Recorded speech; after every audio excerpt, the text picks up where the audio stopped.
ergeben eine Sondermeldung aus dem Führerhauptquartier vom 14. August 1941.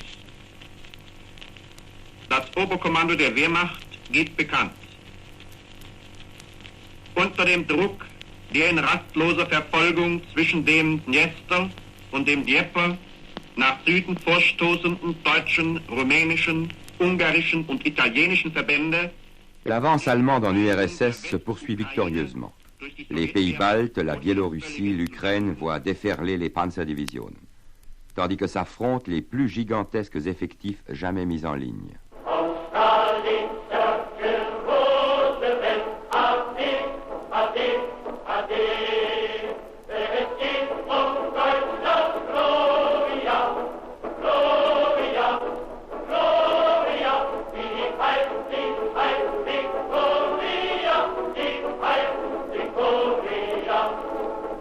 Conscient de la masse humaine considérable de l'URSS, Hitler voudrait, comme le fit Napoléon, associer l'Europe entière à sa croisade militaire.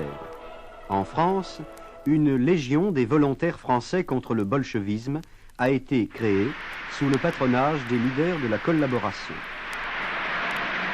Même si demain, le salut de la France ne devait être confié qu'à l'effort privé, à l'effort volontaire des légionnaires, je suis sûr que cela, vous l'accomplirez ensemble jusqu'au bout, et que la France sera sauvée.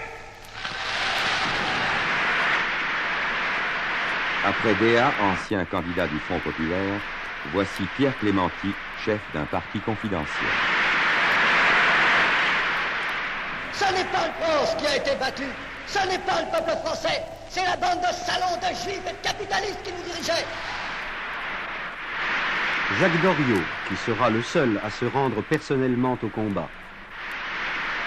La lutte qui est ouverte contre le bolchevisme doit se terminer par son écrasement.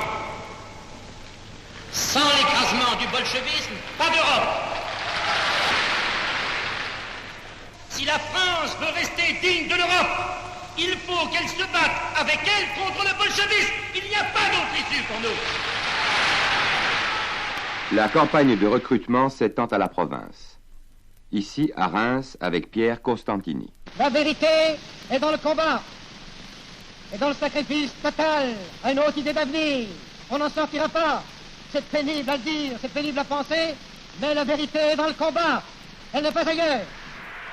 Autre orateur sur le même thème, Jean Boissel. Nous avons un rachat à effectuer dans l'honneur si nous voulons vraiment français, rester français. Et voici l'ancien chef de la cagoule, Eugène Deloncle.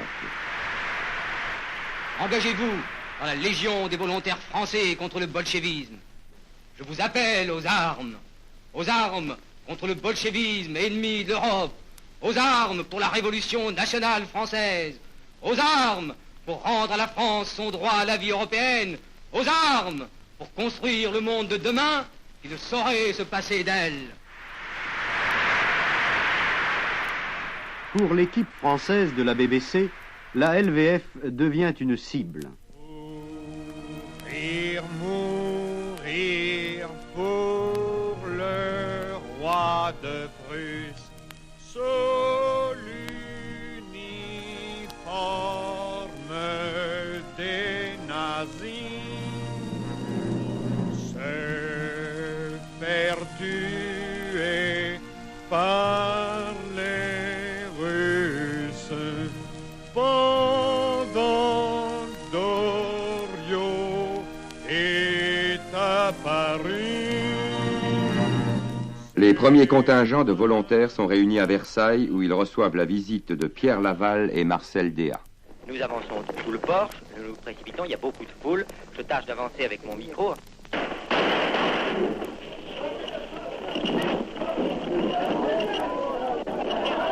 Monsieur, un attentat. Il vient y avoir un attentat, un homme avec un revolver vient de tirer sur Laval.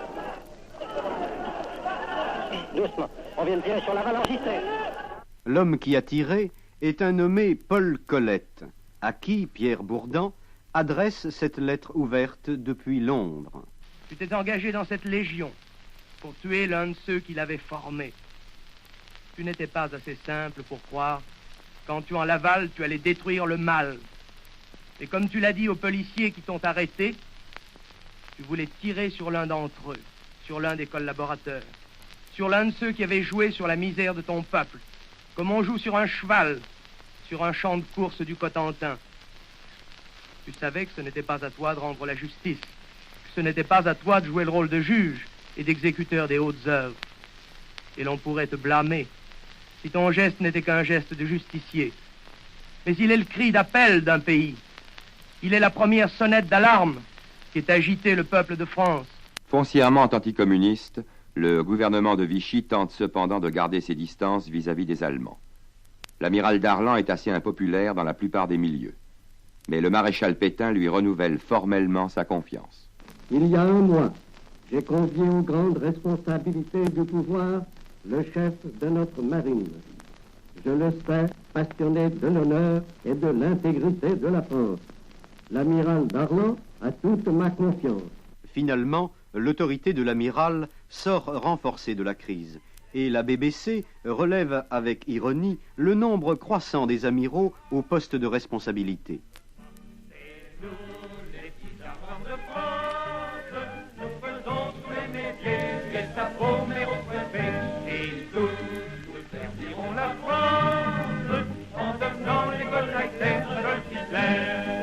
Car notre vrai métier nous agrée, nous ne voulons plus nous battre aux mains.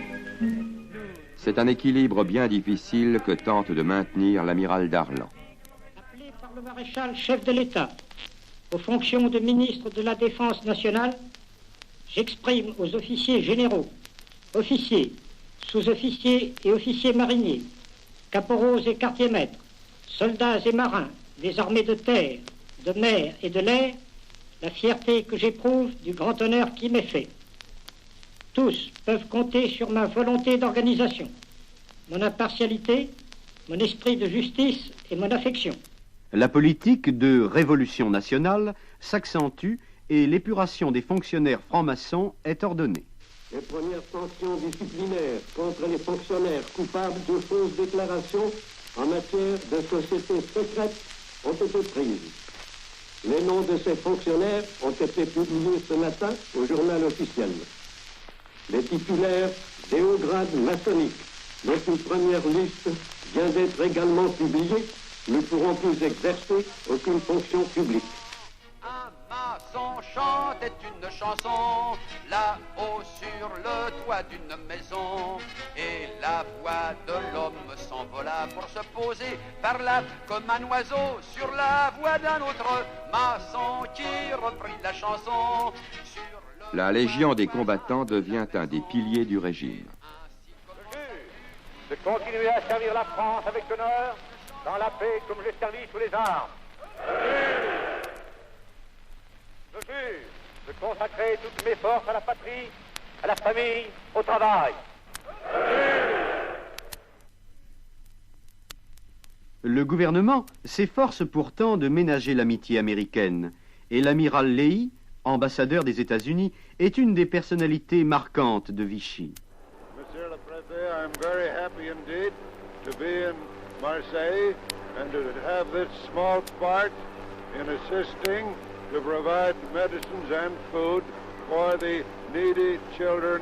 I hope that in the future we may consider this only a beginning and that we will provide additional things that are needed as rapidly as it is possible to do so.